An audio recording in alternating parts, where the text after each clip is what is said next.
사람이 이 세상을 보는 관점을 크게 세 가지로 분류해서 말할 수 있습니다.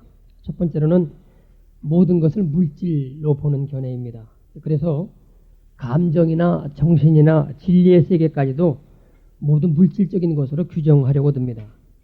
공산주의적 사고방식인데, 예를 들면 사랑까지도 그것은 육체적 생식 본능의 발로라고 보거나, 아니면 생존 경쟁에서 살아남기 위한 본능적 발로라고 규정하는 겁니다.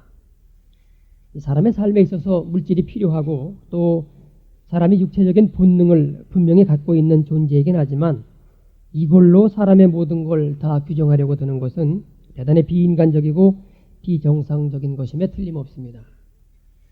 두 번째로는 모든 것을 이성적, 합리적, 그리고 논리적 근거에 두고 세상을 보는 겁니다. 그래서 내 생각에 이게 합리적이고 논리적이어야만 받아들이는 경우인데, 여러분 한번 생각해 보십시오. 어디 세상 일이 그렇게 내 생각대로 되던가요? 우리가 알고 판단하고 하는 능력이 얼마나 미미한 건데, 어떻게 내 머리로 모든 것을 다 판단할 수가 있겠습니까? 내 이성과 내 생각에 근거해서 세상을 바라보고 규정짓고 판단하겠다고 하는 것, 본인 자신은 상당히 잘하는 일이라고 생각할지 모르나 이것처럼 어리석은 생각이 없습니다. 세 번째가 이 세상을 믿음으로 보는 입장입니다. 이 말은 세상을 보이는 대로 판단하지 않는다는 말입니다. 보이는 그 너머, 그 이면에 보이지 아니하시는 하나님의 어떤 뜻이 개재되어 있다고 믿습니다. 그런데 이것은 믿음이 있는 사람에게만 보입니다. 믿음이 없는 사람에게는 전혀 보이지 않습니다. 그래서 이렇게 믿음으로 보는 사람은 사물을 깊이 있게 보고 멀리까지 보며 보이지 아니하는 것까지도 보게 됩니다. 그리고 무엇보다도 사물을 바르게 보게 됩니다. 그래서 물질적인 관점이나 이성적인 관점에서는 불가능하다고 여기는 것들을 가능하게 하며, 뿐만 아니라 더욱더 이 믿음이 깊어지면 없는 것을 있는 것처럼 부르시는 하나님의 사역도 감당하게 됩니다. 아인슈타인이 고등학교 다닐 때에 공부를 잘 못해서 늘 낙제했다고 합니다. 우리는 아인슈타인 그러면 천지에 속하는 사람이기 때문에 비상한 머리를 갖고 중학교에서 대학교로 바로 올라가지 않았겠는가, 이런 추측을 할 수 있습니다만은 사실은 그 정반대였다는 겁니다. 고등학교 때 계속 낙제를 했다는 거예요. 그래서 그때 학적부에 선생님이 이렇게 적어 놓았답니다. 이 학생은 무슨 공부를 해도 성공할 가능성이 없음. 그런데 우리가 잘 아는 대로 아인슈타인은 유대인이죠. 그래서 신앙을 갖고 있던 그 어머니가 아인슈타인에게 이렇게 말했다는 겁니다. 네가 다른 아이들과 같으려고 하면은 너는 열등생인 게 맞다. 그러나 네가 다른 아이들과 다르려고 하면은 너는 우등생이다. 그런데 너는 다른 아이들과는 다르다. 늘 이렇게 말했다는 겁니다. 그 어머니는 이 아들을 믿음의 눈으로 바라보았던 거죠. 그래서 선생님의 상식과 이성과 합리적 판단에 의하건대는 분명히 이 아이는 무슨 공부를 하더라도 성공할 가능성이 없는 아이였지만, 이 아들을 믿음의 눈으로 바라본 어머니에게는 그들이 볼 수 없었던 그 이면의 것을 볼 수 있었던 것입니다. 결국 아인슈타인은 수많은 우등생들이 이해할 수 없었던 상대성 이론을 발견할 수가 있었고, 인류 역사상 그 지식과 업적을 가장 크게 세운 사람의 반열에 들어갈 수 있었던 것입니다. 어떻게 이것이 가능했습니까? 그 어머니에게 믿음의 눈이 있었기 때문입니다. 여러분은 어떤 눈을 갖고 지금 이 땅의 삶을 살아가고 있습니까? 물질적인 눈을 가진 사람은 이 땅의 모든 걸 완전히 왜곡하고 있는 겁니다. 그래서 그 앞길이 전혀 잘못된 길로 가고 있는 사람입니다. 이성적인 눈을 갖고 있는 사람은 왜곡까지는 아니지만 보이는 상황, 열려지는 사건대로 따라갑니다. 그래서 내가 상황과 사물을 이끌어가는 것이 아니라 그 상황과 사물이 나를 이끌어갑니다. 그래서 그 끝은 결국 파멸에 이르게 됩니다. 그러나 영적인 눈, 믿음의 눈을 갖고 세상을 보십니까?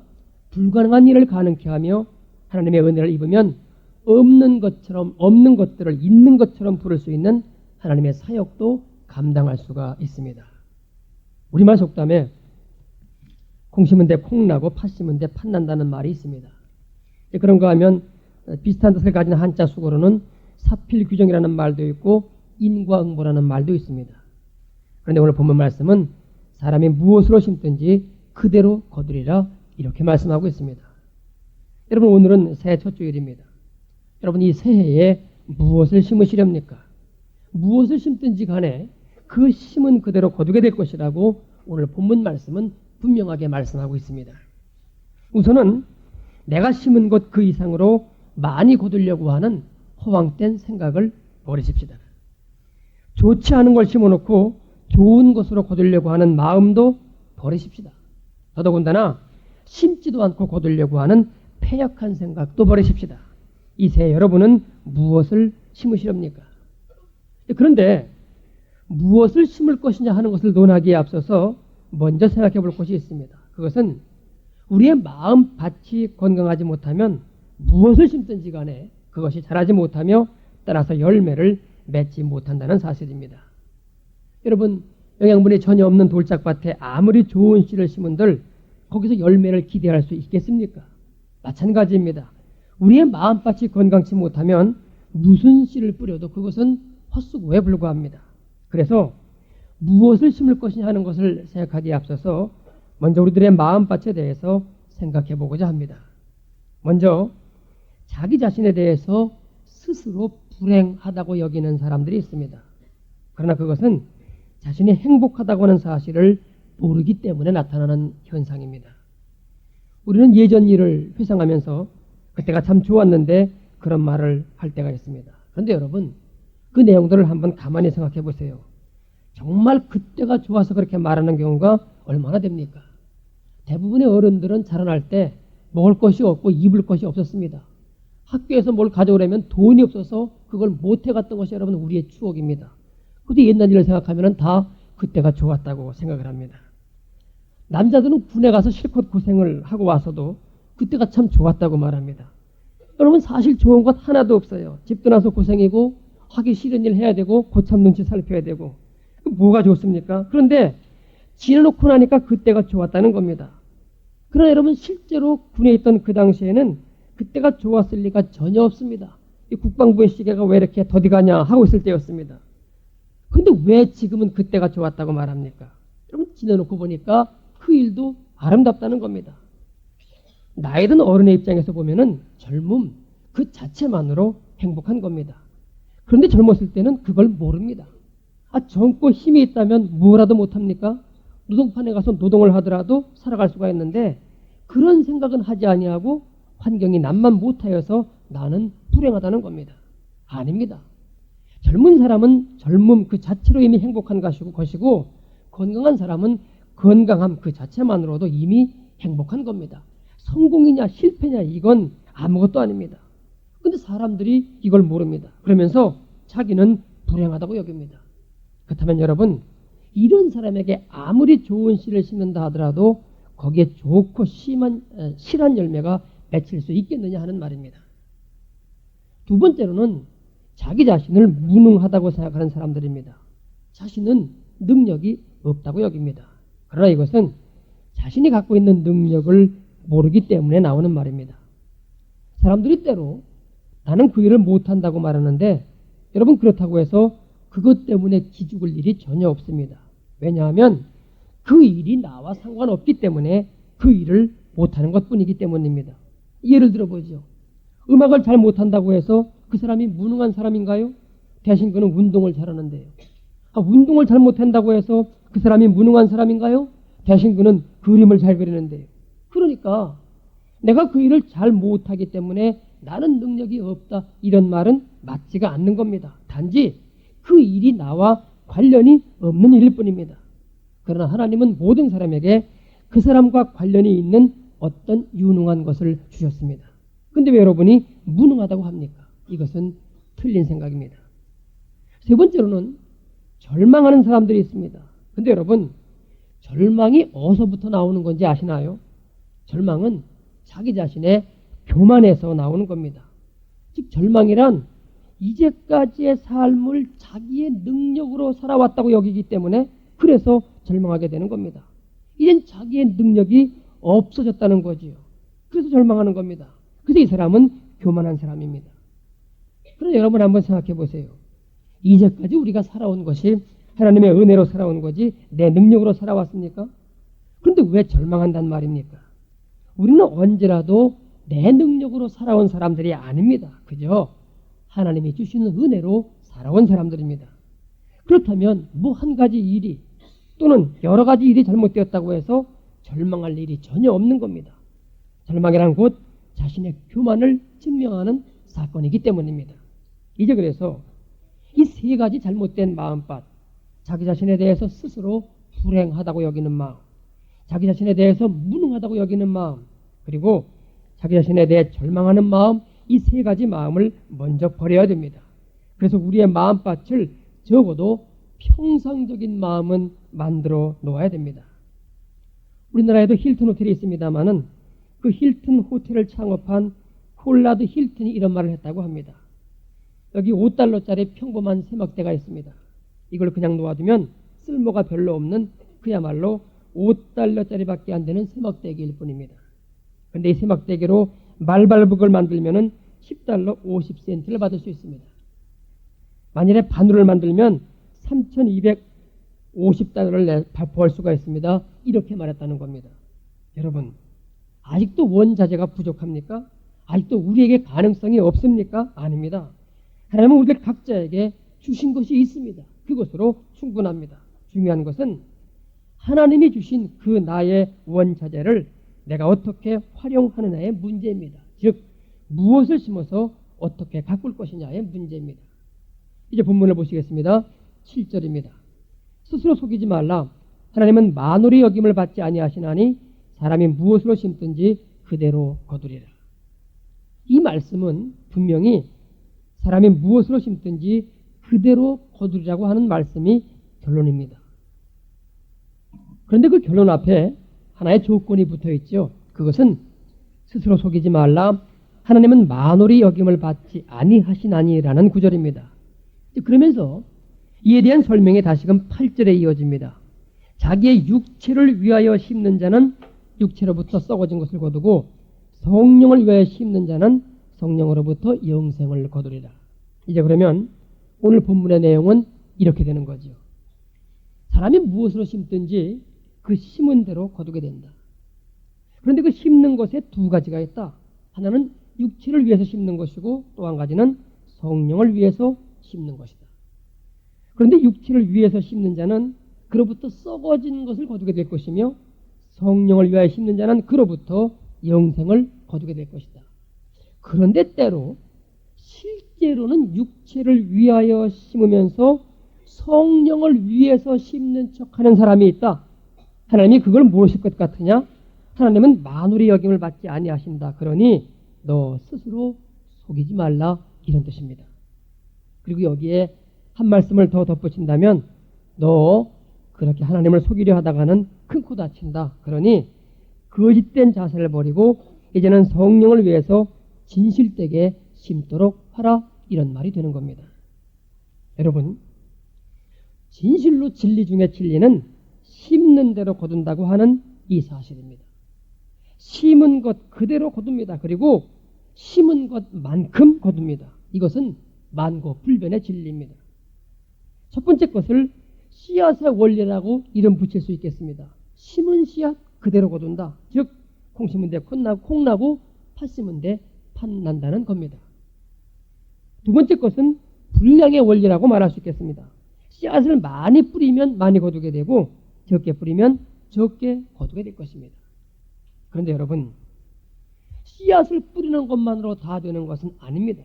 물론 자라나게 하시는 분은 하나님이시지만 우리로서는 또 우리가 해야 될 일이 있습니다.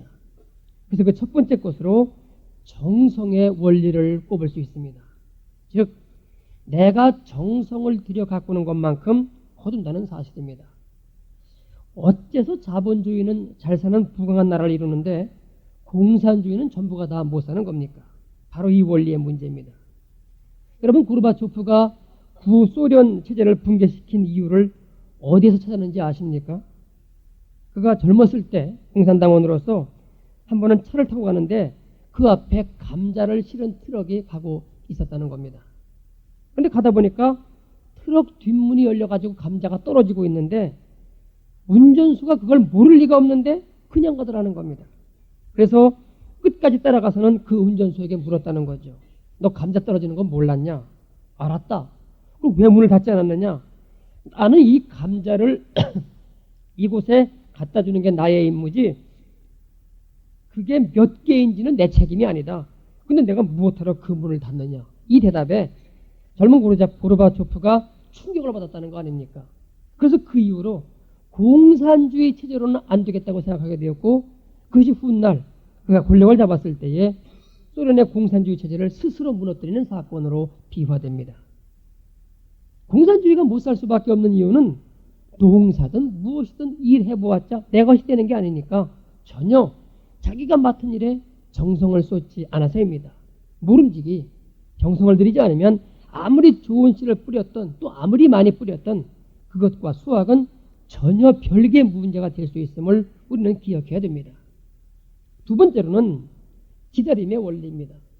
여러분 아침에 씨 뿌리고 점심때 거두는 게 농사가 아니지 않습니까? 봄에 씨 뿌려 가을에 거두는 것입니다. 또 어느 것은 몇 년 후에 거두기도 합니다. 심지어 조림 사업 같은 것은 수십 년, 수백 년 후에 거두기도 합니다. 우리 민족은 늘 조급하죠. 그리고 당대에 꼭 무엇을 이루려고 하는 습성이 있습니다. 대통령 선거가 끝났습니다마는 요즘 신문에 나타나는 기사들을 보면은 다 그런 이야기들입니다.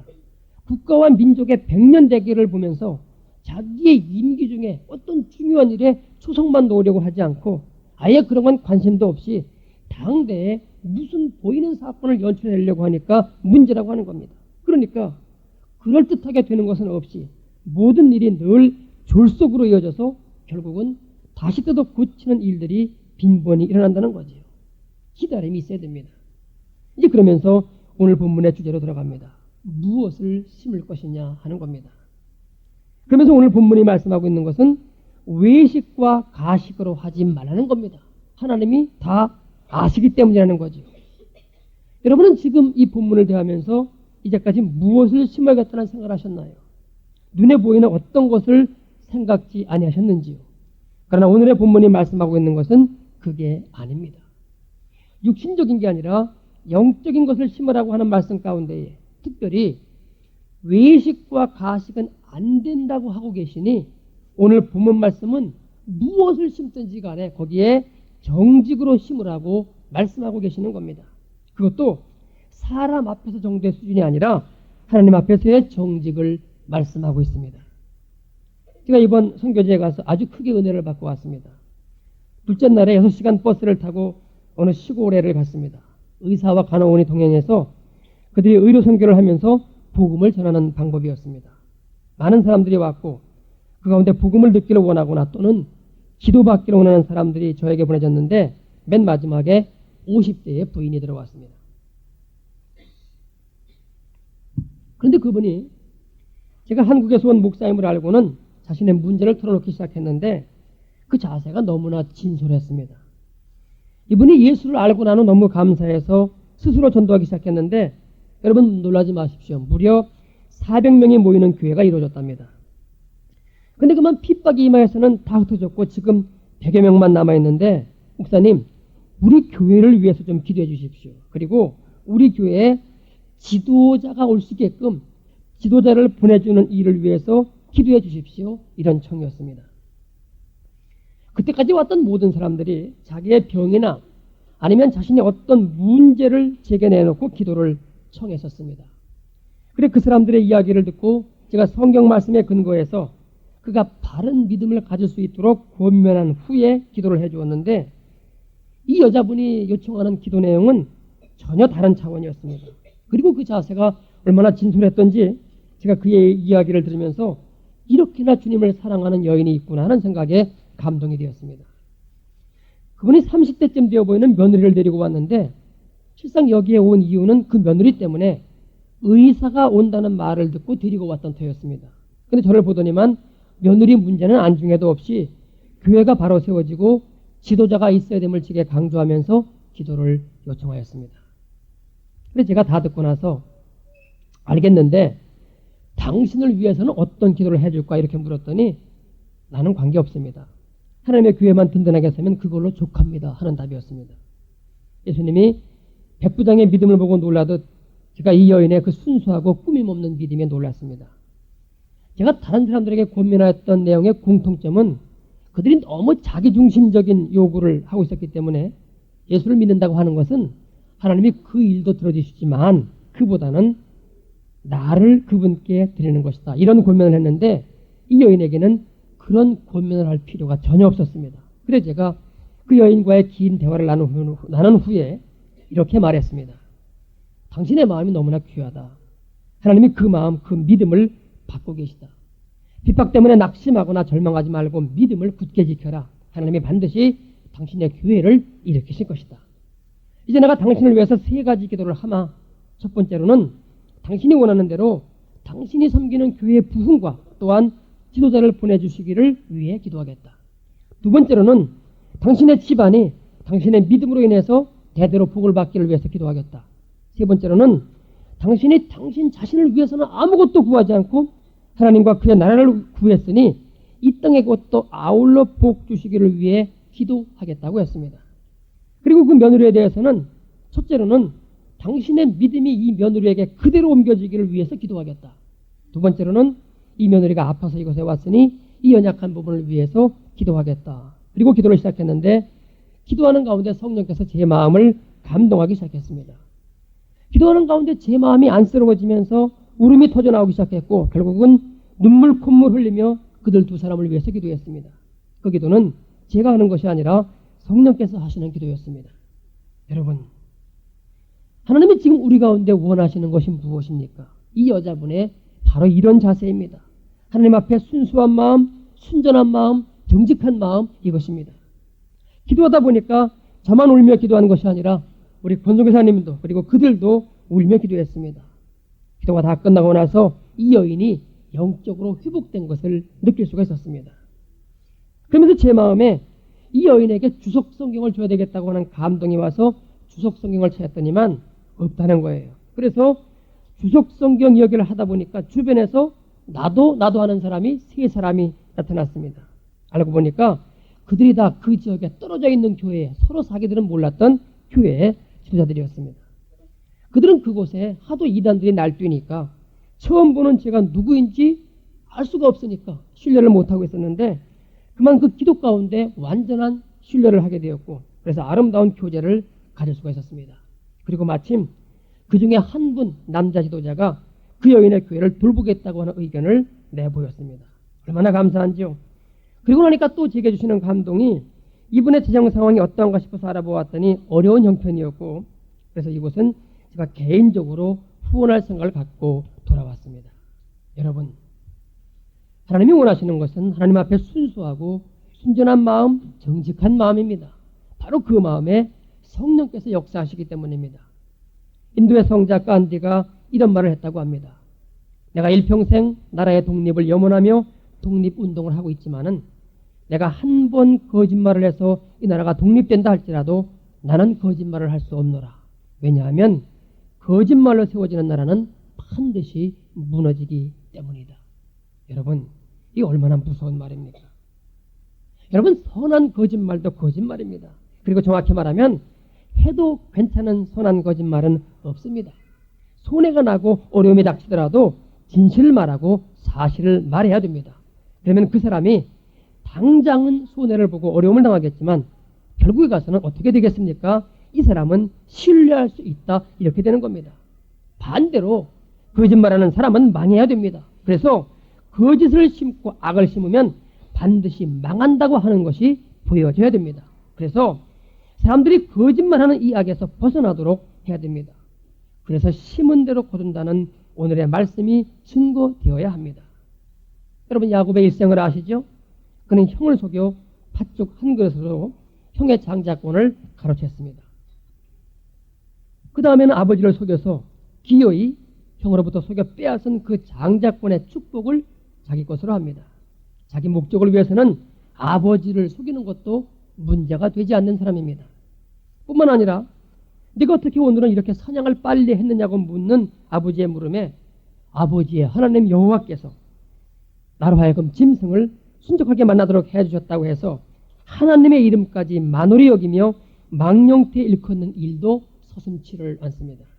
그래서는 아버지와 형을 피해서 이삼촌 라반의 집에 가 있게 되는데 여러분 거기서 그가 어떤 일을 당하게 됩니까?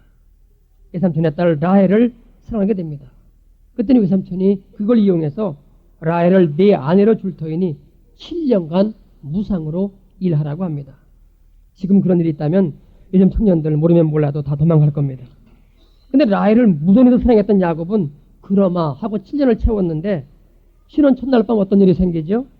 요즘처럼 전기불 있던 시대도 아니고 조그만 호롱불 밑에서 그만 라헬이 아닌 레아를 아내로 맞는 사건이 터집니다. 근데 그것이 실수가 아니라 이삼촌 라반이 야곱을 속인 겁니다. 아침에 이 사실을 알게 된 야곱이 당연히 이삼촌에게 노발대발합니다마는 여러분 한번 생각해 보십시오. 사실은 야곱 자신이 심은 대로 거두고 있는 것입니다. 근데 야곱이 이 사실을 생각지 못하고는 여기서도 회개를 하지 않습니다. 그러니까 다시 나중에 무슨 일이 생깁니까? 이번에는 자식들이 아버지를 속이기 시작합니다. 형님을 속였던 것은 이삼촌에게 되돌려받고 아버지를 속였던 것은 자식들에게 되돌려받습니다. 그래서 그 아들들이 야곱이 가장 사랑하던 막내 아들 요셉을 애굽에 팔아넘긴 후에 그의 옷에 양의 피를 묻혀가지고 야곱에게로 가져오지요. 그래서 야곱이 슬피 울면서 요셉이 악한 짐승에게 잡혀먹었다고 단정하고는 무려 13년 동안을 슬픔 속에 지냅니다. 물론 그 후 애굽에서 총내시된 아들 요셉을 만나게 됩니다마는 그 13년간의 한숨과 탄식은 되돌릴 수가 없는 겁니다. 보십시오. 야곱은 그가 심은 그대로 거두었습니다. 형을 속였으니 이삼촌에게 속는 것이 당연하고 아버지를 속였으니 자기도 아들들에게 속임을 당하는 것이 당연합니다. 그래서 여러분 야곱이 요셉으로 인하여 바로 앞에 나아갔을 때 한 말을 기억하십니까? 내 나그네 길의 세월이 130년이니이다. 나의 연세가 얼마 못 되니 우리 조상의 나그네 길의 세월에 미치지 못하나 험악한 세월을 보냈나이다. 이렇게 토로하고 있습니다. 그러나 여러분 그 험악한 세월은 누구 때문에 그렇게 된 것입니까? 사실은 자기 때문에 그렇게 된 겁니다. 자기가 심은 대로 거둔 결과가 바로 이 험악한 세월이었던 것입니다. 여러분 악을 심어놓고 거기서 선한 것을 거두고자 하는 망령된 생각을 빨리 내려놓아야 됩니다. 악하다고 생각되면 그때는 선한 열매를 기대할 것이 아니라 회개부터 해야 됩니다. 현재란 내가 과거에 뿌린 씨앗의 결과로 오는 것이고 미래란 현재 내가 뿌리고 있는 씨앗의 결과로 오게 되는 것이라는 사실을 우리는 잊지 말아야 됩니다. 이런 관점에서 여러분 복이란 뭡니까? 심은 대로 거두는 것 이것이 복입니다. 심지 않았는데도 거둔다. 이건 복이 아니라 저주임을 우리는 알아야 됩니다. 새해 첫 주에 저는 오늘 여러분과 여러분의 가정과 그리고 우리 교회에 정직의 축복이 임하기를 축복합니다. 다른 무엇보다도 정직을 심으십시다. 그래서 정직하게 심었더니 하나님께서 함께하사 우리를 이렇게 선하게 인도하셨다고 하는 간증이 연말에 우리 각자에게 써지기를 다시금 주의 이름으로 축복합니다. 기도하겠습니다. 하나님은 말씀과 실제가 다름이 없는 분이십니다. 하나님은 거짓을 모르는 분이십니다. 하나님은 정직하신 분입니다. 아버지 앞에 구합나니 새 우리에게 정직의 축복을 허락하여 주옵소서. 각 개인에게 그리고 가정에 그리고 우리 교회에 우리가 생활하는 그 모든 주변에 우리가 정직을 심음으로 인해서 심은 대로 거두는 놀라운 은총이 우리 가운데 임할 수 있기를 아버지 원하오니 주께서 이 은총 우리 가운데 허락하여 주옵소서. 예수님의 이름으로 기도하옵나이다. 아멘.